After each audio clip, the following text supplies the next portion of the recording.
Hello दोस्तों, कैसे हैं आप सभी लोग। आई होप सो कि यार सभी लोग ठीक ही होंगे। फाइनली काफी टाइम के बाद एक बार फिर से मैं आप सभी लोगों के लिए एक और नई वीडियो लेकर आ चुका हूं। एंड आई नो आप में से काफी सारे लोगों के ये क्वेश्चन होंगे कि where I have been, what I was doing, मैं कहां था, क्या कर रहा था। तो अगर आप लोग ये सारी चीज़ें जानना चाहते हो तो let me know in the comments, then I will make a dedicated video on it. But in the meantime आज मैं आपको बताने वाला हूँ आइस स्क्रीम एड गेम की फुल स्टोरी।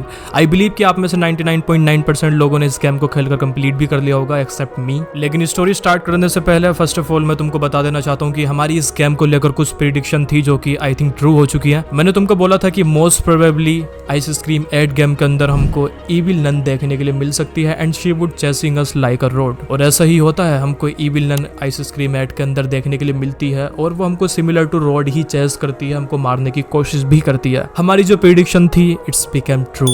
अब बात कर लेते हैं इस गेम के कट सीन के बारे में। फर्स्ट कट सीन में तुम लोगों को दिखाया जाता है कि चर्च का मेन गेट होता है जहाँ पर बहुत सारी नन होती हैं और वो नन्स एक छोटी सी बच्ची या फिर वो लड़का होता है, लड़की, आई डोंट नो, बट वो एक छोटा सा बच्चा होता है जिसने लड़की जैसे कपड़े पहन रखे होते हैं। तो बहुत सारी नन्स उस बच्चे को रोड के डैड जोसेफ सालिवैन को दे रही होती हैं, साथ ही साथ में वो उसको एक बुक भी देती है। ये सारी चीजें सिस्टर मैडलिन बिल्डिंग के फर्स्ट फ्लोर से देख रही होती हैं। उनके रिएक्शन से आप बोल सकते हो कि उनको ये सारी चीजें बिल्कुल भी पसंद नहीं आ रही थी। सिस्टर मैडलिन बोलती है don't do this, I cannot leave that school cause I promised Lord Baphomet. I have to be a good mother and exemplary human being and I cannot leave that school until 36 years have passed and I must pray to him day and night. तो ये चीज उस cut scene में sister Madeline बोल रही होती है। Cut scene में और भी काफी सारी चीजें चल रही होती हैं। तो अब रियल क्वेश्चन ये आता है कि आखिर वो नन्स उस छोटी सी बच्ची या बच्चे को जोसेफ सालिवैन को क्यों दे रही होती है।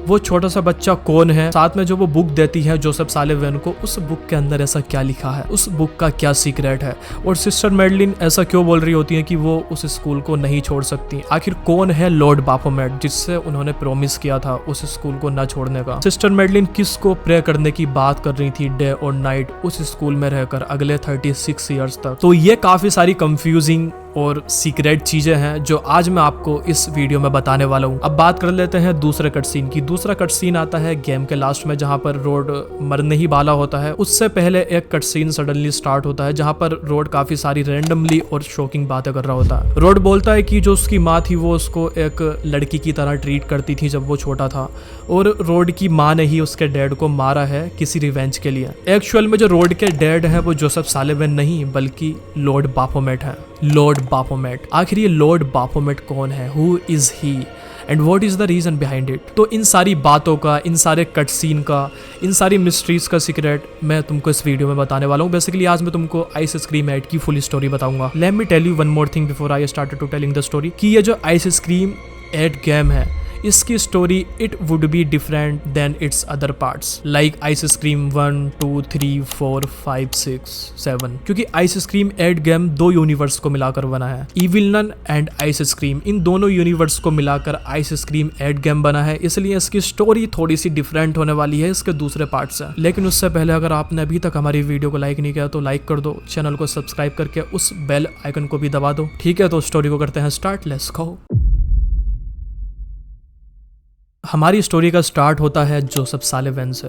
जोसेफ सालिवैन बेसिकली एक नॉर्मल आइसक्रीम वेंडर या आइसक्रीम मेकर था जो शहर की गलियों गलियों में जाता था और आइसक्रीम को बेचता था। जोसेफ सालिवैन के शहर से थोड़ा सा बाहर एक चर्च था जहाँ पर वीक में 2 बार जोसेफ सालिवैन जाता था और वहाँ की नन्स को आइसक्रीम बेचता या फिर उनको देता था। And sudden of time he met a nun named sister Madeline in that church. After that sister Madeline और जोसेफ सालिवैन आपस में काफी अच्छे दोस्त बन जाते हैं। फिर उसके बाद जोसेफ सालिवैन जब भी उस चर्च में जाता था तो वो सिस्टर मैडलिन को फ्री में ही आइसक्रीम देता था क्योंकि ये दोनों अब अच्छे दोस्त बन चुके थे। अब बात कर लेते हैं सिस्टर मैडलिन की। आखिर सिस्टर मैडलिन कौन थी या फिर इनकी ओरिजिन स्टोरी कहाँ थी, या कहाँ से आई और कैसे सिस्टर मैडलिन एक नन बनी। तो बेसिकली सिस्टर मैडलिन नन बनने से पहले एक हाउस वाइफ हुआ करती थी and she had a good happy family. उसकी एक छोटी सी बच्ची थी 8 साल की जिसका नाम था लीजा और उसका हस्बैंड। बट अनफॉर्चुनेटली जो सिस्टर मैडलिन की छोटी सी बच्ची थी 8 साल की जिसका नाम लीजा था, उसकी डेथ हो जाती है फॉर सम रीजंस, या आप बोल सकते हो कि सिस्टर मेडलिन की लापरवाही से उसकी बच्ची की डेथ हो जाती है। फिर इसके बाद जो उसका हस्बैंड होता है वो काफी ज्यादा डिसअपॉइंटेड होता है सिस्टर मेडलिन से और वो उसको डिवोर्स दे देता है। सिस्टर मेडलिन पहले ही काफी ज्यादा दुख में थी अपनी बच्ची को खोने के, और उसके बाद जो उसका हस्बैंड है वो भी उसको डिवोर्स दे देता है, तो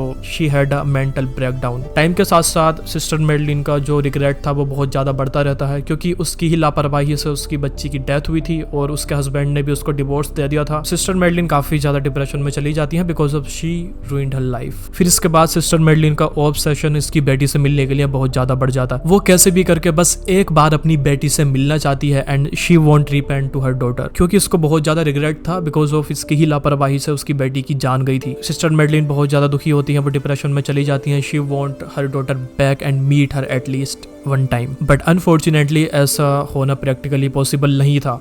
तो अब जो सिस्टर मेडलिन होती हैं वो एक फैसला लेती हैं, वो अब एक नन बनना चाहती हैं। वो चाहती हैं कि वो एक नन बने और चर्च में रहकर दिन रात गॉड को प्रे करें, जो भी उनसे हुआ, जो भी गलतियां हुई वो उसकी माफी मांगे, और ये सारी चीजें करने से शायद she would get her mental peace, शायद उनको मेंटल पीस मिल सकता है और वो सुकून से रह सकती हैं। फिर इसके बाद ऐसा ही होता है, sister Madeline become a nun, वो एक नन बन जाती है और एक चर्च में जाकर शिफ्ट हो जाती है, और ये वही जोसेफ सालेवेन की सिटी का चर्च होता है। और इसके बाद जो जोसेफ सालेवेन थे वो उस चर्च में आते ही थे अपनी आइसक्रीम देने के लिए। यहीं पर जोसेफ सालेवेन और सिस्टर मेडलिन की मुलाकात होती है और ये दोनों बेस्ट फ्रेंड बन जाते हैं। नन बनने के बाद जैसा कि सिस्टर मेडलिन ने सोचा था कि by praying God, living holy life, माफी मांगने से उसको मेंटल पीस मिलेगा, अनफॉर्चुनेटली ऐसा नहीं होता। Her obsession to meet her daughter increasing day by day, she couldn't sleep even properly, she getting even worse, she losing her mind, and sister Madeline का breakdown नहीं रुक रहा था, वो और ज्यादा डिप्रेशन में जाती जा रही थी। तो ये सारी चीजें जब सिस्टर मेडलिन के साथ हो रही थी चर्च के अंदर,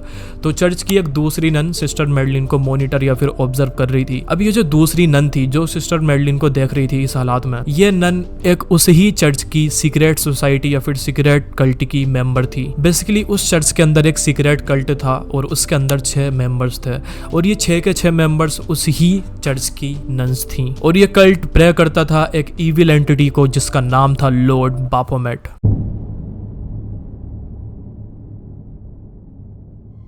लॉर्ड बाफोमेट बेसिकली एक डेविल या फिर एक इविल एंटिटी है जो बहुत ही ज्यादा पावरफुल है। लॉर्ड बाफोमेट के पास उसका अपना एक सर्वेंट भी है जिसका नाम है नाजरत। नाजरत बेसिकली एक मॉडरेटर है लॉर्ड बाफोमेट और उसके डिवोटीज के बीच का कनेक्शन बनाने के लिए। बेसिकली अगर बाफोमेट को कोई भी अपना मोटिव, कोई भी कमांड अपने डिवोटीज या भक्तों तक पहुंचानी है तो नाजरत ही बाफोमेट की कमांड्स लेकर उसके भक्तों तक जाता है। या फिर आप बोल सकते हो कि लॉर्ड बाफोमेट खुद से अपने भक्तों के सामने अपीयर नहीं होता, वो नाजरत को भेजता है, एंड नाजरत ही उसके डिवोटीज और लॉर्ड बाफोमेट के बीच में कनेक्शन बनाता है। क्योंकि नाजरत लॉर्ड बाफोमेट का सर्वेंट है, that's why he has many powers and abilities.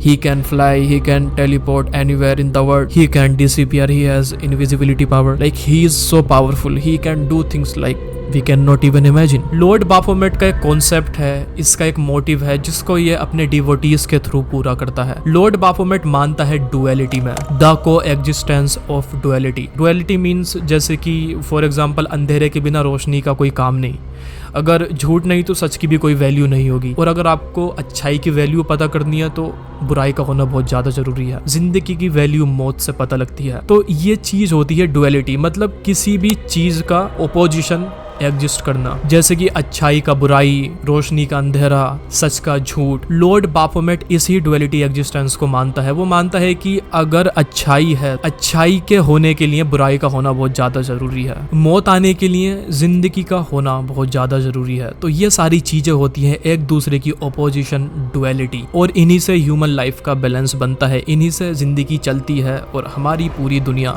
बनी रहती है, ऐसा मानना है लॉर्ड बाफोमेट का। तो जो लॉर्ड बाफोमेट है वो डुअलिटी को ही बैलेंस करता है अपने डिवोटीज के थ्रू।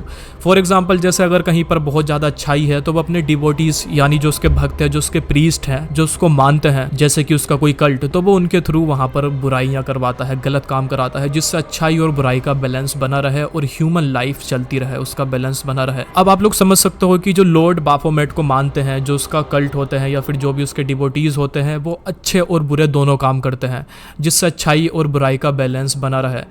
जैसे कि वो अपने आधे डिवोटीज या भक्तों से अच्छे काम कराता है, फिर उसका बैलेंस बनाने के लिए अपने आधे भक्तों से बुरे काम कराता है। तो सेम बिल्कुल इस चर्च के कल्ट के साथ भी था। जो ये कल्ट था वो लॉर्ड बाफोमेट को मानते थे। इसमें 6 मेंबर्स थे, 6 की 6 नन्स थी।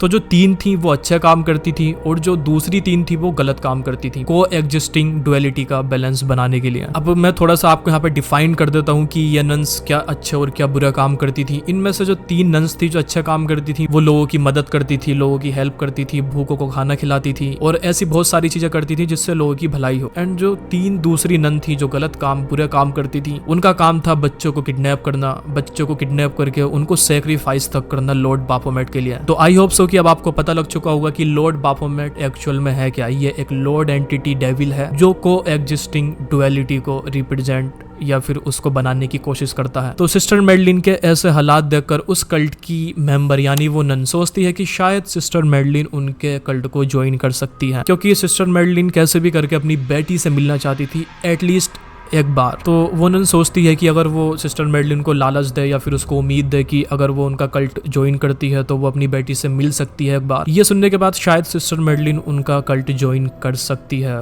इससे क्या होगा, इससे ये होगा कि जो उनका कल्ट है वो बड़ा हो जाएगा, लॉर्ड बाफोमेट को एक और डिवोटी या फिर एक प्रीस्ट मिल जाएगा। एंड एक्चुअल में अब ऐसा ही होता है। वो कल्ट की मेंबर सिस्टर मेडलिन के पास जाती है, वो उसको सारी बातें एकदम सच्ची एंड एक्चुअल बता देती है कि उनका एक ऐसा कल्ट है और वो एक ईविल एंटिटी को प्रे करते हैं जिसका नाम है लॉर्ड बाफोमेट। लॉर्ड बाफोमेट एक बहुत ही ज़्यादा पावरफुल डेविल है जो कुछ भी कर सकता है, इवन उसकी बेटी को भी वापस ला सकता है अगर वो उनकी कल्ट को ज्वाइन करेगी। तो सिस्टर मेडलिन इतनी ज़्यादा ऑब्सेस्ड होती है अपनी बेटी को लेकर कि वो उनका कल्ट ज्वाइन करने के लिए मान जाती है।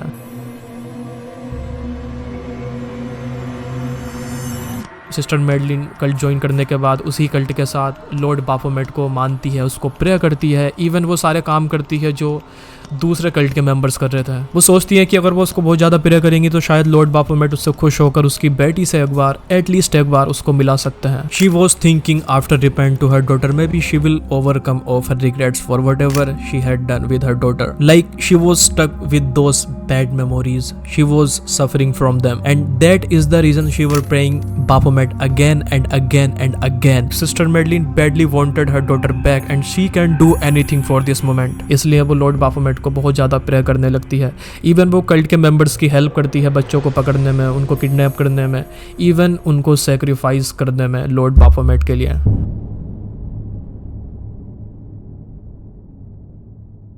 अब बात कर लेते हैं थोड़ा सा इस चर्च से हटकर जोसेफ सालिवैन के बारे में। तो जैसा कि मैंने तुमको बताया था कि जोसेफ सालिवैन एक नॉर्मल आइसक्रीम वेंडर था जो शहर की गलियों में जाता था और आइसक्रीम को बेचता था। वो पूरे शहर में घूमता था और वहां पर जाकर घर घर में जाकर आइसक्रीम बेचता था। And he was lower middle class ice cream maker, मतलब उसके पास इतना पैसा भी नहीं था और ना ही वो इतना फाइनेंशियली मजबूत था।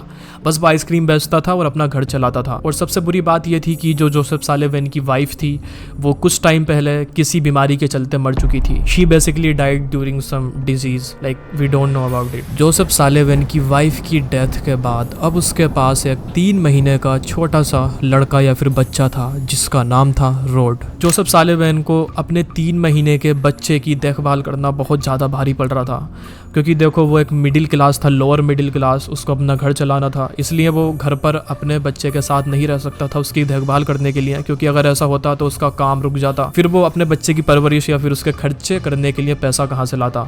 इसलिए वो अपने बच्चे के साथ घर पर भी नहीं रुक सकता था और 3 महीने के बच्चे को वो अपने साथ लेकर शहर की गलियों में भी नहीं घूम सकता था, क्योंकि 3 महीने का बच्चा बहुत ज़्यादा छोटा होता है। इसलिए जो जोसेफ सालिवैन था वो भी काफ़ी ज़्यादा परेशानियों में था।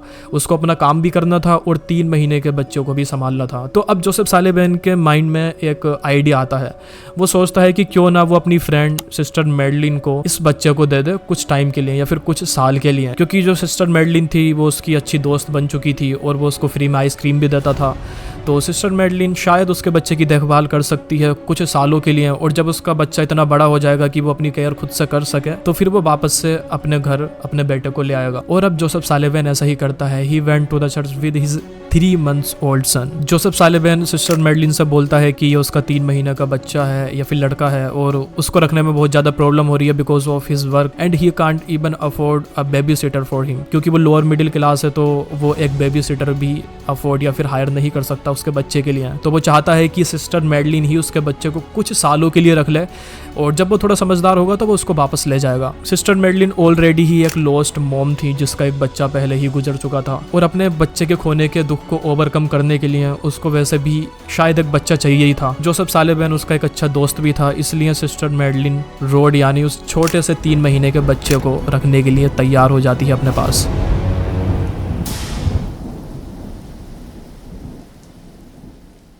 जोसेफ सालिवैन अपने बच्चे को छोड़कर चला जाता है, फिर से वो अपने काम में ही लग जाता है और कुछ ही टाइम के बाद जब सिस्टर मैडलिन लॉर्ड बाफोमेट को प्रे कर रही होती है अपने रूम में, तो अचानक से लॉर्ड बाफोमेट का असिस्टेंट या फिर सर्वेंट अपीयर होता है सिस्टर मैडलिन के सामने, जिसका नाम था नाजरत। नाजरत सिस्टर मैडलिन से बोलता है कि लॉर्ड बाफोमेट उससे बहुत ज़्यादा खुश है क्योंकि शी ऑफ्टन प्रेड लॉर्ड बाफोमेट। वो हमेशा लॉर्ड बाफोमेट को प्रे करती थी टाइम पर, तो इसलिए लॉर्ड बाफोमेट ने उसे एक ऑफर या फिर उससे एक चांस दिया है उसकी बेटी से मिलने के लिए। ये सुनने के बाद सिस्टर मैडलिन शॉकिंगली नाजरत से पूछती है कि वो अपनी बेटी से कैसे मिल सकती है। नाजरत उससे बोलता है कि अगर वो रोड यानी उस 3 महीने के छोटे से लड़के या फिर बच्चे का सेक्रीफाइस दे दे लॉर्ड बाफोमेट के लिए, या फिर अगर वो उसको कुर्बान करती है लॉर्ड बाफोमेट के लिए, उसको मार देती है, तो फिर लॉर्ड बाफोमेट उसकी बेटी को हमेशा हमेशा के लिए उसके पास भेज देगा, यानी सिस्टर मैडलिन को दे देगा। अब सिस्टर मैडलिन ऑलरेडी ही अपनी बेटी को लेकर बहुत ज्यादा ऑब्सेस्ड थी।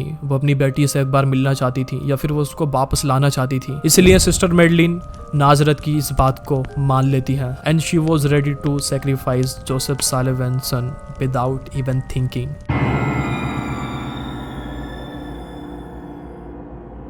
यह सुनने के बाद सिस्टर मैडलिन दूसरे कल्ट के मेंबर्स के पास जाती है और वो उनको सब कुछ सच बता देती है। वो उनको बताती है कि लॉर्ड बाफोमेट का सर्वेंट उनके पास आया था और उसने मुझे ऑफर किया है कि मैं इस छोटे से बच्चे की बलि दे दूं लॉर्ड बाफोमेट के लिए, जिससे वो खुश होकर मुझे मेरी बेटी वापस कर देंगे। अब ये जो दूसरे कल्ट के मेंबर्स थे ये पहले ही दूसरे बच्चे को किडनैप करके उनको सेक्रीफाइस करते थे लॉर्ड बाफोमेट को खुश करने के लिए, तो वो इस चीज के लिए राजी हो जाते हैं। वो रोड को सेक्रीफाइस करने के लिए रेडी हो जाते हैं एंड फाइनली ऐसा ही होता है। सिस्टर मैडलिन दूसरे कल्ट मेंबर्स के साथ मिलकर सिर्फ 3 महीने के बच्चे को, जिसका नाम था रोड, उसको लॉर्ड बाफोमेट के लिए सेक्रीफाइस कर देती है या फिर मार देती है।